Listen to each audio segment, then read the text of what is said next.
Ayo, what's up? Ako nga pala si BT at nandito ngayon tayo sa BT Reaction and welcome to my channel, Tunay na Kritiko. At meron tayong panonooring video ngayon. Ito po ay nagmula kay Balitang Pinoy TV. Sa mga hindi pa po nakakabisita sa channel ni Balitang Pinoy TV, bisita na po kayo mga katunay. At kung hindi pa kayo nakakapag-subscribe, subscribe na din po kayo mga katunay kay Balitang Pinoy TV. At syempre, huwag nyo rin po sana kalimutan na mag-subscribe dito sa channel ko sa Tunay na Kritiko. Sa mga hindi pa nakakapag-subscribe, and click the notification bell para maging updated po kayo sa mga reaction videos na aking ilalabas. At huwag na natin pagtagalin at sabay-sabay na nating panoorin ang laman ng video na hatid sa atin ni Balitang Pinoy TV at bibigyan natin ng reaksyon. Pasok! Narito ang Balitang Pinoy TV. Magandang araw sa atin lahat mga kababayan. Saan man panig kayo ng daigdig naron, dito na naman tayo sa another episode ng ating vlogs. Pag-uusapan natin ngayon, ito po, kinundina ni BP Sara sa isang mensahe. Yung pagkamatay po ng isang sundalo sa kamay na naman po ng mga NPA, no? Pag-uusapan din po natin, ito po, nagpahayag na po ang SMNI sa pamamagitan po ng kanilang abogado na si Rolex Suplico, labag sa batas, no? Ang ginawang suspension. Pag-uusapan din po natin, ito na po, no? Hindi pa nga po nagsisimula. Yung kinatatakot po natin, yung pinagmamalaki po nila na yung tsa-tsa daw ay ang tututukan ay purely economic lang. Ito na po, nagsalita na po yung isang congressman na gustong baguhin yung term limits. Kaya po, yung kinatatakot natin, napakalaki po ng posibilidad na maganap po yan, no? Kung hahayaan po natin silang magtsa-tsa. At iba pa pong mga balita. Pero bago yan, kung bago ka pa lang dito sa ating channel, mag-subscribe ka na. Dahil ito lang ang tayong channel na may kinikilingan, may pinapanigan. Una sa balita, huli sa impormasyon, kaya ano pang hinihintay nyo? Pindot na, okay. Meron lang po akong natutuwang mga balita, no? Nakakatuwa po itong balita na to. Nagalingan po ako. Ito po yung tawag na Paskulong, Project Paskulong. Ito po, proyekto ng PNP. Inaabangan po, no? At actually, sa Calabarzon po to, no? Inabangan po yung mga ng kapulisan sa Calabarzon. Isang rehiyon lang pala to, kala ko buong kapulisan. Yung kapulisan sa Calabarzon, inabangan po nila yung mga fugitives o yung mga wanted sa ilalim ng batas, no? Inabangan po nilang umuwi sa Kapaskuhan. At tagumpay po ang kanilang Project Paskulong, no? Dahil 300 mga nagtatago o mga takas tumakas sa kanilang pananagutan sa batas ay natiklo, no? Dahil umuwi sa kanilang mga tahanan ngayong magpapasko. So Merry Christmas po sa mga nakulong. Talagang ibang uri talaga yung no? Ibang klase talaga yung Pasko kasi kahit po yung mga kriminalidad naghangad pong makasama yung kanilang mga mahal sa buhay. Yun nga lang po, dahil inabangan po sila ng mga kapulisan natin dyan sa Calabarzon. Sana buong rehiyon buong rehiyon. Ayaw nila maging malungkot sa Pasko. Uuwi po yung mga kriminal na pinaghanap ng batas. Natiklo po silang lahat. Kahit pa paano, kinikilala pa rin nila. Siyempre yung Pasko, gusto nilang makasama yung pamilya nila. Kaso ka lang siyempre, kapag ikaw ay gumawa ng kasamaan o hindi maganda dito sa ating lipunan, talagang dapat mo siyang panagutan. No? Kahit sabihin mo gusto mo silang makasama. Tsaka talagang sa mga ganyang okasyon na alam na uuwi yan kasi ganyan yan yung mga nila yung mga pag-iisip ng mga pulisya natin na malamang umuwi yan, mga magpaki. Siyempre mga nagbabantay-bantay ang mga yan. No? So na-tsempohan siya. Ayun. Isa pa pong balita na nakakatawa po. Ano na naman pong pauso tong Rappler. Meron na naman silang panawagan. Kunin daw, kaya gusto talaga ng Rappler, magkagulo na no? Pinakukumpiska ng Rappler yung pong mga baril na nasa yung legal na may lisensyang baril ni PRRD dahil si PRRD raw po ay isang dangerous man, no? Lalo na kung meron po siyang baril. Alam po ninyo, Rappler, kung hindi nyo naiintindihan ng lahat, hindi totoo po. Naniniwala ako sa inyo na si Pangulong Duterte ay isang dangerous man sa kalaban, di ba? Sa mga drug lords, sa mga corrupt officials, sa mga corrupt na mga congressman, sa mga corrupt na tao sa gobyerno, sa mga corrupt na sa mga iba pang criminal elements, no? Ayun nga Hindi ko lubos maisip kung saan yung sinasabi nilang dangerous man. Di ba? wala namang pineperwisyo ng mga inosenteng tao si FPRRD para sabihin nilang dangerous man. Kung talagang dangerous man si FPRRD, dapat dati pa yan. Marami ng mga pinaggaganin yan. Diba? Pero sino-sino ba ang mga naapektuhan sa ginawa ng FPRRD? Diba? Yung mga lumalabag sa batas. Diba? Yung mga nagpapahirap sa lipunan. Yun yung mga naaapektuhan. So, paano naging dangerous man si FPRRD? Naging dangerous man siya kasi ang tingin sa kanya is gumaganon siya ng mga tao. Sino ba yung mga taong yun? Ano ba ang mga naging kaso nila? Ano ba ang naging... Dapat kasi nag-iisip sila bago sila magsalita. Diba? Bago nila ibintang yung salitang dangerous man. Oh. Ibig sabihin, hindi mga dangerous yun. Yung naapektuhan na yun. Ay, diba? Gumagawa na nga ng paraan para maging maayos ang bansa natin, maging payapa, maging tahimik, yung tipong lalabas ka sa gabi, kampanteng-kampante ka. No? Parang ayaw nyo ng ganun eh. Gusto nyo ilalabas sa gabi, yung tipong takot na takot ka. Na baka may mangyari sa'yo, baka may masamang loob. Parang ganun ang gusto nyo mangyari.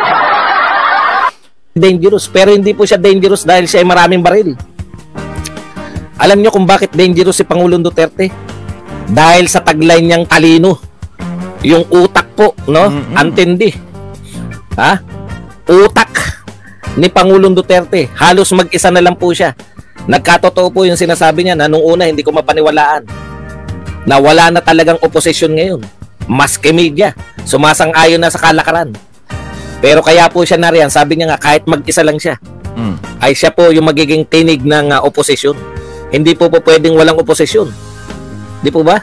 Yung mga dilawan, kakamping, media, pati po yung Makabayan Black na lahat po tinututulan, hindi po natin maasahan. Mukhang naging kakamping natin, no? Ito yung magandang magiging yung Vice President at Presidente, no? Na maayos. Pero wala naman tayo nakikitang problema pa kay kay PBBM at kay BP Sara. Kaso nga lang dito talaga kay Tatay Digong is yung mga nasa linya ni PBBM is gumagawa talaga ng problema kay Tatay Digong. Siya talaga yung napapag-initan. Tapos medyo gumagapang-gapang na kay BP Sara. Po sila lahat ng tambalang ng unit team na Marcos Romualdez. Sila na lang po nag-unit team. Marcos Romualdez na po to. Hindi na po Marcos Duterte. Marcos Romualdez. Okay, Rappler, sa kasawiang palad, ang main asset ni Pangulong Duterte, hindi nyo kayang kumpiskahin. Maaari nyo kumpiskahin ang kanyang mga baril, ari-arian, etc. Pero never nyo makukumpiskahan numero unong asset ni Pangulong Duterte. Anong meron si Pangulong Duterte na wala dun sa mga naunang presidente at wala sa mga susunod na presidente? Yung kanyang utak. No? Kaya po marami nagmamahal kay Pangulong Duterte. Nakita niya na po yan. Sino yung mga tunay na kaaway, sino yung mga tunay na kalaban. Yan po, hindi nyo kayang kumpiskahin. Maaring tugunan yan, no? Pero gulo na po yan. Okay, punta na po tayo sa ibang balita. Ito po, tinawag po ni Vice President Sara Duterte na traidor, no? Ito po ang pahayag. A traitor, BP Duterte slams NPA rebels after soldiers' death in Batangas. Okay. Vice President Sara Duterte turned her ire on the New People's Army over the death of Sergeant Jernel Ramillano who died during a gunfight with the armed rebels she referred to as traitors. Mga traidor. Yun lang. Ito po, no? Taos puso nating kinikilala at binibigyan ng parangal ang katapangan, kabayanihan at paglilingkod ni Sergeant Jernel. Ito po, mga ilang pahayag, no? Si Sergeant Ramillano ay salamat sa biktima ng karumal-dumal na gawain ng mga grupo na yan. The Vice President recalled what happened to her hometown, no? Yung pong naalala po ni BP Sara, yung nangyari po, yung nakausap niya yung nanay. Ito po yung nung siya po ay mayor, tumimo po sa kanyang puso at isipan. Ang sabi niya po, Inday Sara, ilang anak pa ba namin ang mamamatay dahil sa mga teroristang NPA. Yan po ang tumimo, no? Marami na po. Kaya sabi nga ni Sara Duterte, marami nang naging biktima, sundalo, kapulisan, at marami pa rin pong mga kabataan ang naging biktima. Ayon po kay Sara Duterte, yung mga kabataan na naging parte ng kilusan na yan, no? Yung mga kabataan na nung una naniwala na Tama naman di ba? Pag yung kabataan makita mo may korupsyon, talagang yayakapin mo, no? Pero late na para makita naman nila na sila po ay niyayakag na pala para maging mga sundalo nitong mga rebelde na to. Ang dami na po, no? Kaya nga po, kumbaga nandoon yung yung nabe-brainwash. Ano ba yung tawag doon, brainwash? No, kasi nga syempre nakikita nila, nasa isip nila parang ganito yung gobyerno, 'di ba? Napakasama, ganito, walang naidudulot na maganda sa bayan natin. Ayan, saka napapasok ngayon yung mga impluwensyang iba. May mga bubulong na dyan, ayan na yan. Hanggang sa makumbinsi na sila na ganito dapat ang gawin natin, ganyan, tayo magkaisa, ganito, ganyan. No?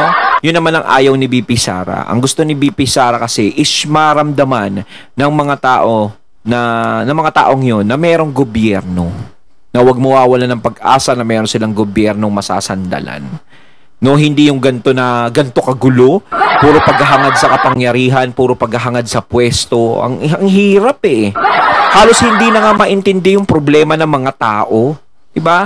Dapat na iniintindi nila kung ano yung sitwasyon ngayon ng mga tao, dapat nakikita nila kung ano yung paghihirap na dinadaanan ng mga tao ngayon. Pero wala. Naka-focus lang sila sa mga Duterte, 'di ba? Sa susunod na eleksyon, kung paano tatanggalan ng pondo si BP Sara, kung paano ipapakulong si Tatay Digong. Lahat na po nananawagan, no? Natapusin na. Maski nga po si Pangulong Duterte mismo ay nabiktima na po ng grupo na to, na nagtiwala siya, no? Binigyan niya ng pagkakataon, binigyan niya ng mga posisyon sa pamahalaan, 4. Kung hindi ako nagkakamali, 4 po ang binigay na cabinet position, hindi po mga simpleng position to, cabinet. Kaya lang, ambos dito, ambos pa rin ang ginawa. Talagang yung pistok po sa kanila, no? Sa lahat. Yung pistok po dito sa mga rebelding ito. Paulit-ulit na po dito si Sara Duterte. Paulit-ulit na si Tatay Digong at may mga dating mga rebelde mismo na ginagamit lang para muling magpalakas. Ito ulit. Sawadee-kap? Sawadee ba? Yum-yum para... Uulitin ko po yung mga nasabi na nung una, no? Kaya maling-mali po natahakin natin yung pistok. Alam po yan ng mga militar. Alam po yan ng mga kasundaluhan natin, no? Wag na po kayong magpapogi na bigyan ng let's give peace a chance. Mula pa po noong araw, kay Cory pa po. Mula po kay Cory nakipag-pistok na tayo hanggang kay Pangulong Duterte. Kung hindi pa rin tayo natututo at ngayon po ay babalik na naman tayo sa pakikipag-pistok, talagang wala, kasi malapit na tayo Alam niyo kagandahan sa mga Duterte nung na-realize nila na hindi tapat yung kanilang mga kausap, ito nga pong mga grupo na to, kailanman, sabi ni Sara Duterte, no? Kailanman ay hindi sila tapat.